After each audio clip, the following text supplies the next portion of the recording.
Love is in the air. As the world prepares to celebrate Valentine's Day, February 14th has already dawned in China. And to talk about how people are celebrating there, I'm joined by Doug Gurthrie. He's a professor at Arizona State and Executive Director of China Initiatives at the university's Thunderbird School of Global Management. Doug, thank you very much for your time. Now, China has its own Valentine's Day, among other romantic festivals. Talk us through these various celebrations and their differences. So, China's such an interesting place in this space because, growing up in America, we think of, well, February 14th, that's Valentine's Day, and it's a very commercialized and very, it's the focal point. China has about 5 of its own, I think. But if you include the sort of recent incursion of February 14th into China, there's probably 6. So the classic story is the CGTN, which is, basically this story about people being from different social classes and people wanting to find a way to be together. You have to think about this historically because a lot of things that are still current in China today have traditional history. There's a term in China called chengyu, which means sort of, phrases that have stories behind them. And so a lot of these stories in China kind of have resonance for people throughout history. Even though China today is not the same kind of stratified society that it was back then, it's still very stratified, but not like then.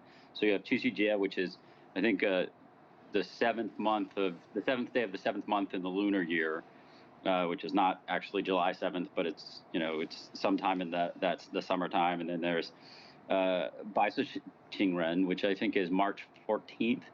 And so it's just another time to celebrate. And then my favorite is Wuerlingjie, which is May 20th holiday.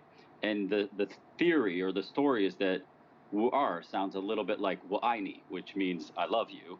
And so, but it doesn't really sound like it, but, just another excuse to do it. And then you go all the way till November 11th and you have the Shuangyi or Shuangyi Zhidai, which is just like, the two single people getting together. And it feels to me, when I think about all of this, that China does seem to celebrate, looking for as many opportunities as possible to celebrate love. Now, of course, organizations like Alibaba and Tencent have sort of conscripted the November 11th one to be sort of, the Black Monday, holiday or whatever it is, like buy something. Yeah. But yeah. I think it's kind of a sweet thing that lovely. There's just so many holidays throughout the year. It sounds like it adds a lot more depth and meaning to these holidays. And of course, we have our Western version, February 14th. Is that something that's becoming more popular in China? Does it also have that sort of very consumer element to it rather than these beautiful sort of, thematic days that you speak of? Well, to me, and, I shouldn't speak ill of my own country's holidays, but to me it feels like a very commercial holiday anyway, and I think it's been aggressively commercialized in China. But to the question of whether it's popular in China, I would say that there are, again, 2 levels to the sort of the distinctions here. So certainly in my experience in the time I've lived in China, it's much more popular among young people, and in particular young people who have lived abroad.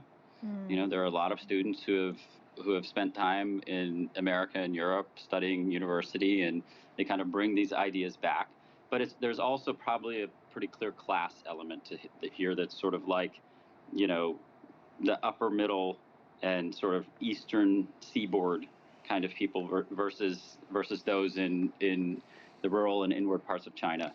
And so those younger people and kind of more cosmopolitan people are much more likely to be paying attention to February 14th. But I think, again, it's just like, let's add another one and let's do it. All right, Doug, we'll have to leave it there for the time being. I hope you do get some red roses on your Valentine's Day. Thank you very much for that one. Thank you so much. I appreciate it.